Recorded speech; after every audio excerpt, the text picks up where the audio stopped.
Chapter 2. She left Kinneret, then, with no idea she was moving toward anything new.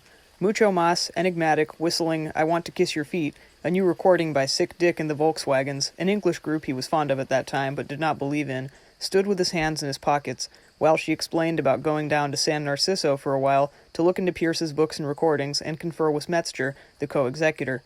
Mucho was sad to see her go, but not desperate. So after telling him to hang up if Dr. Hilarious called and look after the oregano in the garden, which had contracted a strange mold, she went. San Narciso lay further south, near L.A. Like many named places in California, it was less an identifiable city than a grouping of concepts, census tracts, special-purpose bond-issue districts, shopping nuclei, all overlaid with access roads to its own freeway. But it had been Pierce's domicile and headquarters, the place he'd begun his land speculating in 10 years ago, and so put down the plinth course of capital on which everything afterward had been built, however rickety or grotesque, toward the sky. And that, she supposed, would set the spot apart, give it an aura. But if there was any vital difference between it and the rest of Southern California, it was invisible on first glance. She drove into San Narciso on a Sunday, in a rented Impala. Nothing was happening. She looked down a slope, needing to squint for the sunlight, onto a vast sprawl of houses which had grown up all together like a well-tended crop from the dull brown earth. And she thought of the time she'd opened a transistor radio to replace a battery and seen her first printed circuit. The ordered swirl of houses and streets from this high angle sprang at her now with the same unexpected, astonishing clarity as the circuit card had. Though she knew even less about radios than she knew of Southern Californians, there were to both outward patterns a hieroglyphic sense of concealed meaning, of an intent to communicate. There had seemed no limit to what the printed circuit could have told her, if she had tried to find out.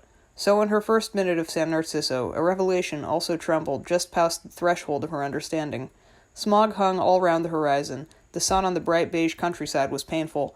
She and the Chevy seemed park at the center at the old religious instant, as if on some other frequency or out of the eye of some whirlwind rotating too slow for her heated skin even to feel the centrifugal coolness of, words were being spoken.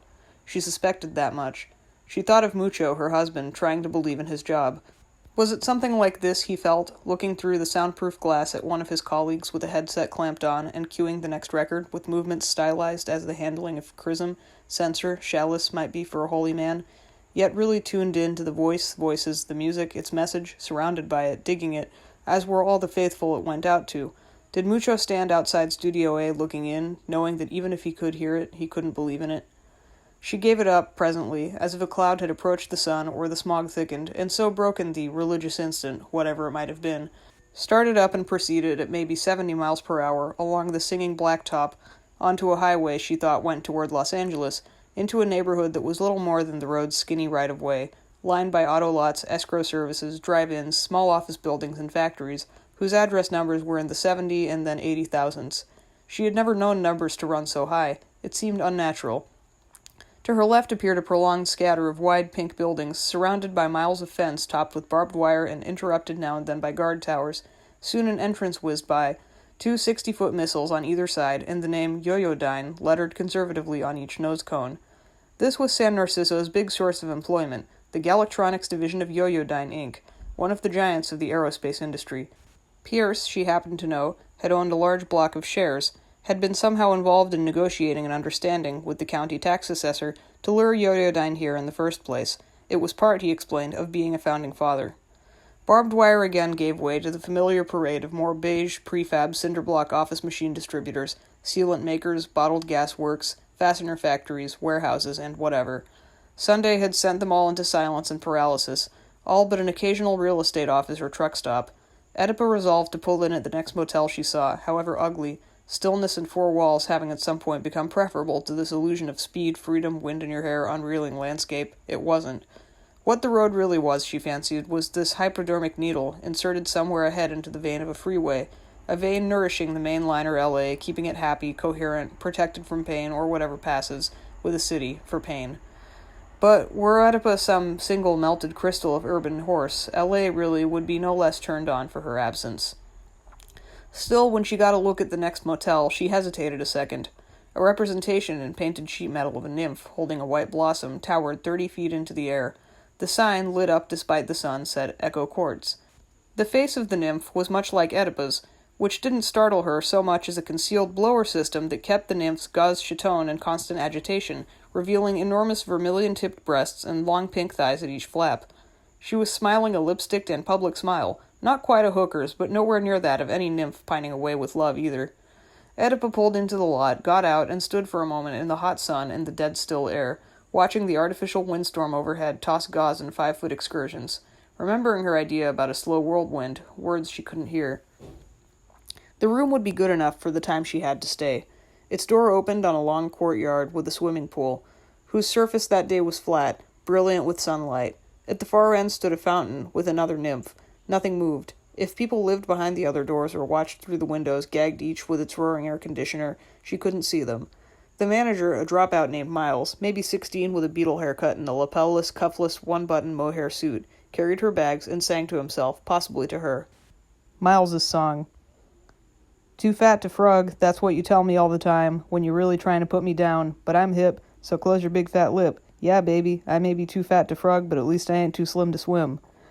It's lovely, said Oedipa, but why do you sing with an English accent when you don't talk that way?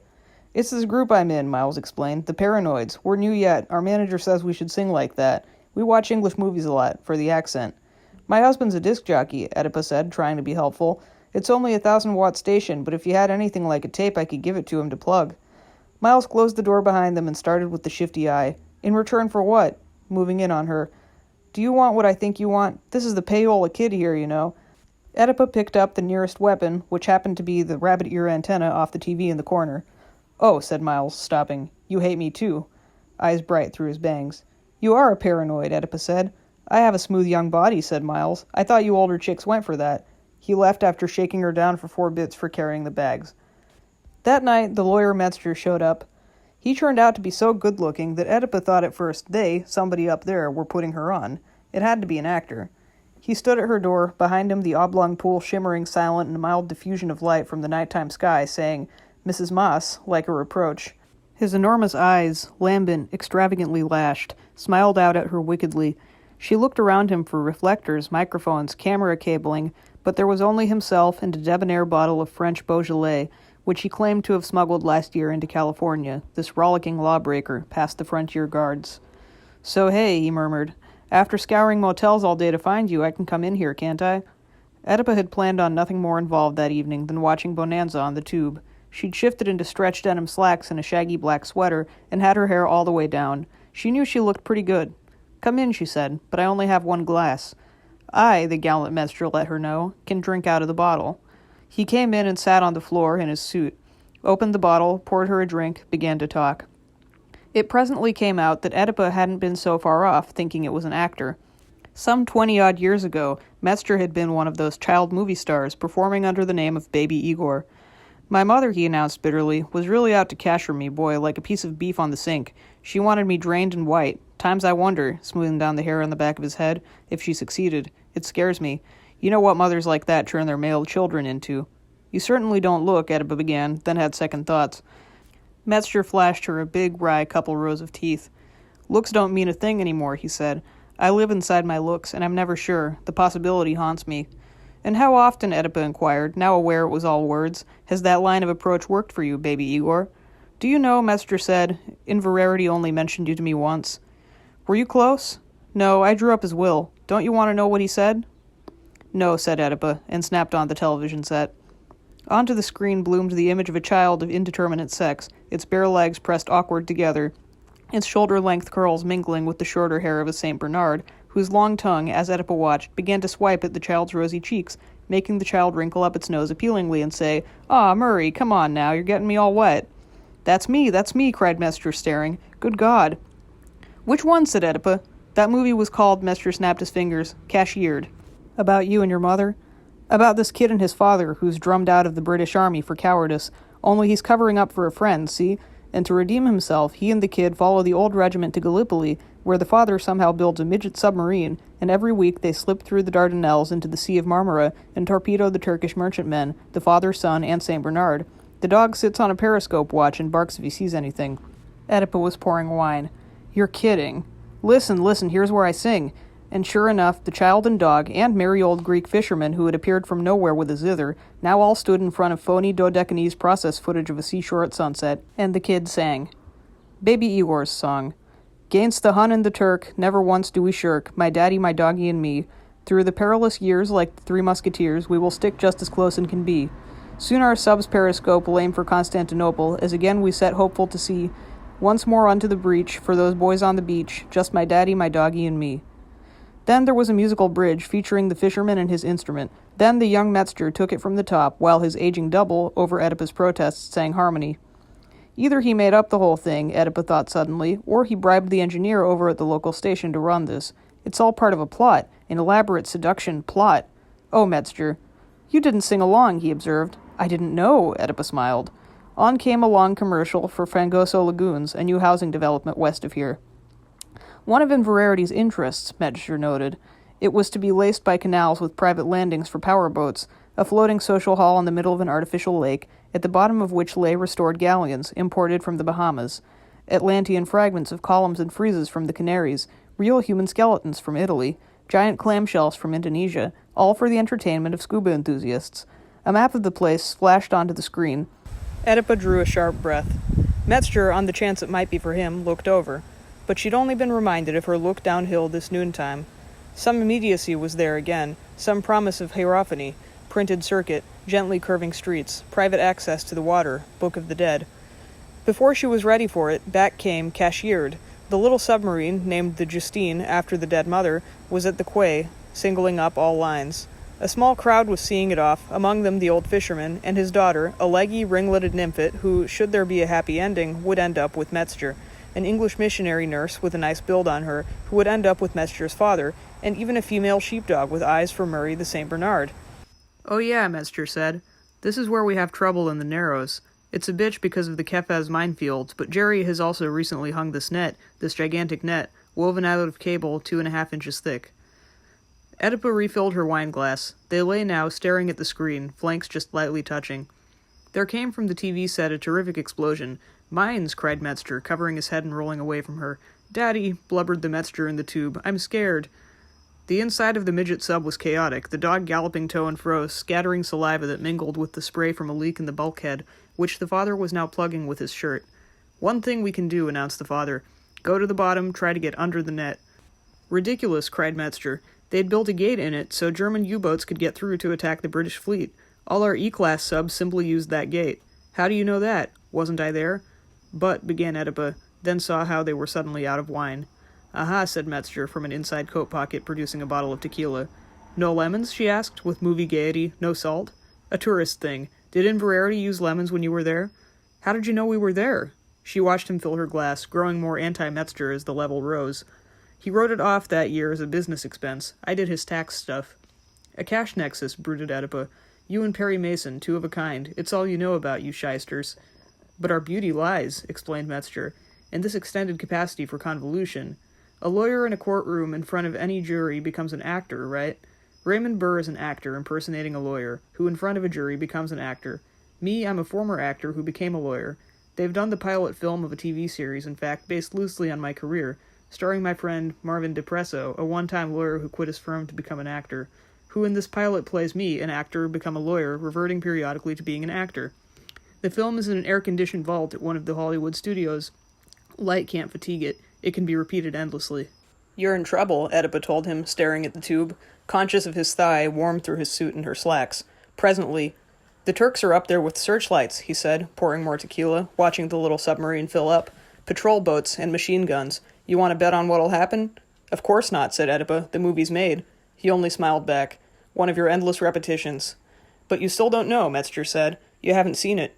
Into the commercial break now roared a deafening ad for Beaconsfield cigarettes, whose attractiveness lay in their filter's use of bone charcoal, the very best kind. Bones of what? Wondered Oedipus. Inverarity knew. He owned 51% of the filter process. "Tell me." "Someday. Right now it's your last chance to place your bet. Are they going to get out of it or not?" She felt drunk. It occurred to her for no reason that the plucky trio might not get out after all. She had no way to tell how long the movie had to run. She looked at her watch, but it had stopped.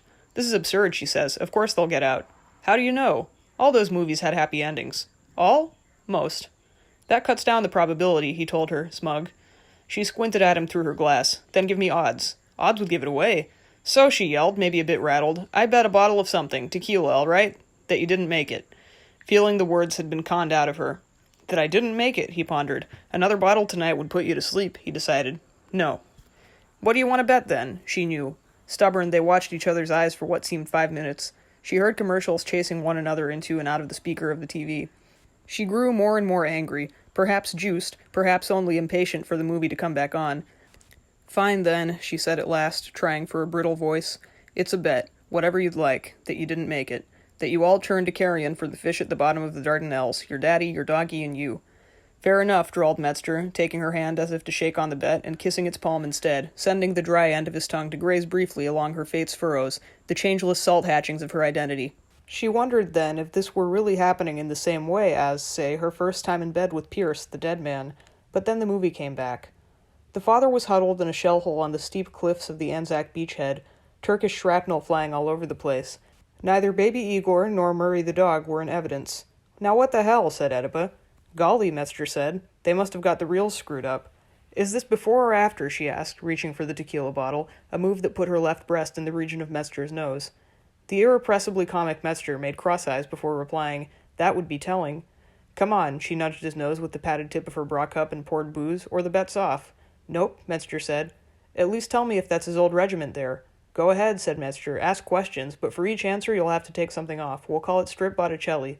Oedipa had a marvelous idea.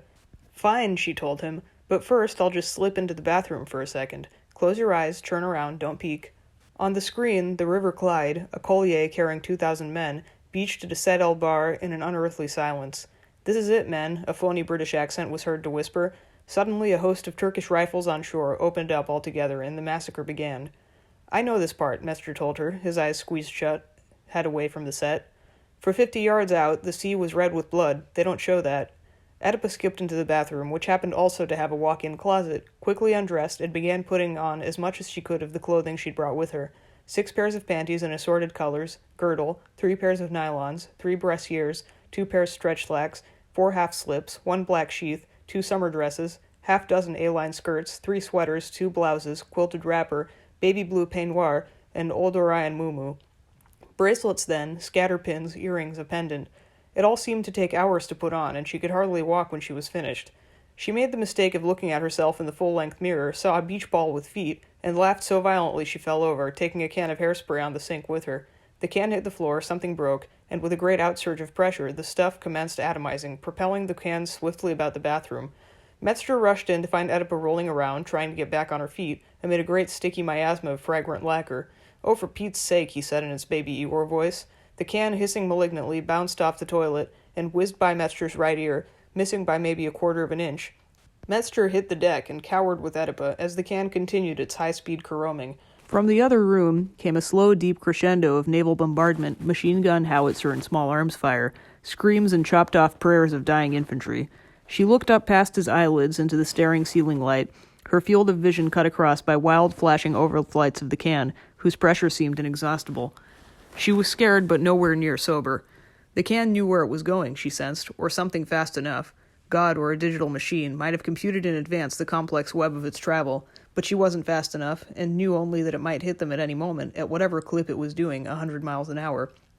Metzger, she moaned, and sank her teeth into his upper arm through the shark skin.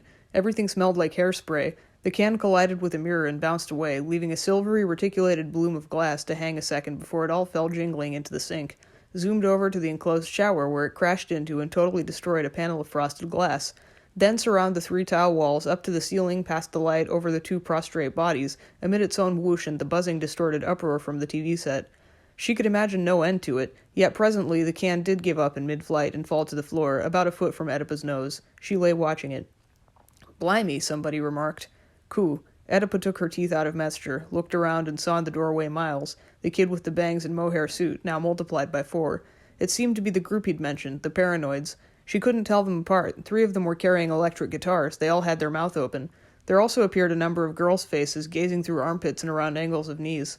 That's kinky, said one of the girls. Are you from London? Another wanted to know. Is that a London thing you're doing? Hairspray hung like fog. Glass twinkled all over the floor. Lord love a duck, summarized a boy holding a passkey, and Oedipa decided this was Miles. Deferent, he began to narrate, for their entertainment, a surfer orgy he had been to the week before, involving a 5-gallon can of kidney suet, a small automobile with a sunroof, and a trained seal. "I'm sure this pales by comparison," said Oedipa, who'd succeeded in rolling over, "so why don't you all just, go outside and sing? None of this works without mood music. Serenade us." "Maybe later," invited one of the other paranoids shyly, "you could join us in the pool." "Depends how hot it gets in here, gang," winked jolly Oedipa. The kids filled out after plugging extension cords into all available outlets in the other room and leading them in a bundle out of a window. Metzger helped her stagger to her feet. "Anyone for strip Botticelli?" In the other room, the TV was blaring a commercial for a Turkish bath in downtown San Narciso, wherever downtown was, called Hogan's Seraglio. "Inverarity owned that too," Metzger said. "Did you know that?" "Sadist," Oedipa yelled. "Say it once more, I'll wrap the TV tube around your head." "You're really mad," he smiled. She wasn't really. She said, "What the hell didn't he own?" Metzger cocked an eyebrow at her. "You tell me." If she was going to, she got no chance, for outside, all in a shuddering deluge of thick guitar chords, the paranoids had broken into song. Their drummer had set up precariously on the diving board, the others were invisible. Metzger came up behind her with some idea of cupping his hands around her breasts, but couldn't immediately find them because of all the clothes. They stood at the window, heard the paranoids singing. Serenade. "As I lie and watch the moon on the lonely sea, watch it tug the lonely tide like a comforter over me, the still and faceless moon fills the beach tonight, with only a ghost of day, all shadow gray and moonbeam white. And you lie alone tonight, as alone as I. Lonely girl in your lonely flat, well that's where it's at, so hush your lonely cry. How can I come to you, put out the moon, send back the tide? The night has gone so gray I'd lose the way and it's dark inside. No, I must lie alone till it comes for me, till it takes the sky, the sand, the moon, and the lonely sea, etc., fade out." "Now then," Oedipa shivered brightly. "First question," Metzger reminded her. From the TV set, the St. Bernard was barking.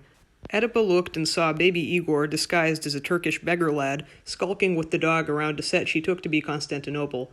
"Another early reel," she said hopefully. "I can't allow that question," Metzger said. On the doorsill, the paranoids, as we leave milk to propitiate the leprechaun, had set a fifth of Jack Daniels. "Oh boy," said Oedipa. She poured a drink. "Did baby Igor get to Constantinople in the good submarine Justine?" "No," said Metzger. Oedipa took off an earring. "Did he get there in, what did you call them, E-class submarine?" "No," said Metzger. Oedipa took off another earring. "Did he get there overland, maybe through Asia Minor?" "Maybe," said Metzger. Oedipa took off another earring. "Another earring?" said Metzger. "If I answer that, will you take something off?" "I'll do it without an answer," roared Metzger, shucking off his coat. Oedipa refilled her glass. Metzger had another snort from the bottle. Oedipa then sat 5 minutes watching the tube, forgetting she was supposed to ask questions. Metzger took his trousers off earnestly. The father seemed to be up before a court-martial now. "So," she said, "an early reel. This is where he gets cashiered, haha." "Maybe it's a flashback," Metzger said. "Or maybe he gets it twice." Oedipa removed a bracelet. So it went, the succession of film fragments on the tube, the progressive removal of clothing that seemed to bring her no nearer nudity, the boozing, the timeless chivalry of voices and guitars from out by the pool. Now and then a commercial would come in. Each time Metzger would say, "Inverarities," or "Big block of shares," and later settled for nodding and smiling. Oedipa would scowl back, growing more and more certain, while a headache began to flower around her eyes, that they among all possible combinations of new lovers had found a way to make time itself slow down. Things grew less and less clear. At some point she went into the bathroom, tried to find her image in the mirror, and couldn't. She had a moment of nearly pure terror, then remembered that the mirror had broken and fallen in the sink. 7 years bad luck, she said aloud. I'll be 35. She shut the door behind her and took the occasion to blunder, almost absently, into another slip and skirt, as well as a long leg girdle and a couple pairs of knee socks. It struck her that if the sun ever came up, Metzger would disappear. She wasn't sure if she wanted him to. She came back in to find Metzger wearing only a pair of boxer shorts and fast asleep with a hard-on, and his head under the couch. She noticed also a fat stomach the suit had hidden. On the screen, New Zealanders and Turks were impaling each other on bayonets. With a cry, Oedipa rushed to him, fell on him, began kissing him to wake him up. His radiant eyes flew open, pierced her, as if she could feel the sharpness somewhere vague between her breasts. She sank with an enormous sigh that carried all rigidity like a mythical fluid from her, down next to him, so weak she couldn't help him undress her. It took him 20 minutes, rolling, arranging her this way and that, as if, she thought, he were some scaled-up, short-haired, poker-faced little girl with a Barbie doll. She may have fallen asleep once or twice. She awoke at last to find herself getting laid. She'd come in on a sexual crescendo in progress, like a cut to a scene where the camera is already moving. Outside, a fugue of guitars had begun, and she counted each electronic voice as it came in, till she reached 6 or so and recalled only 3 of the paranoids played guitars, so others must be plugging in. Which indeed they were. Her climax and Metzger's, when it came, coincided with every light in the place, including the TV tube suddenly going out, dead, black. It was a curious experience. The paranoids had blown a fuse. When the lights came on again, and she and Metzger lay twined amid a wall-to-wall scatter of clothing and spilled bourbon, the TV tube revealed the father, dog, and baby Igor trapped inside the darkening Justine as the water level inexorably rose. The dog was first to drown, in a giant crowd of bubbles.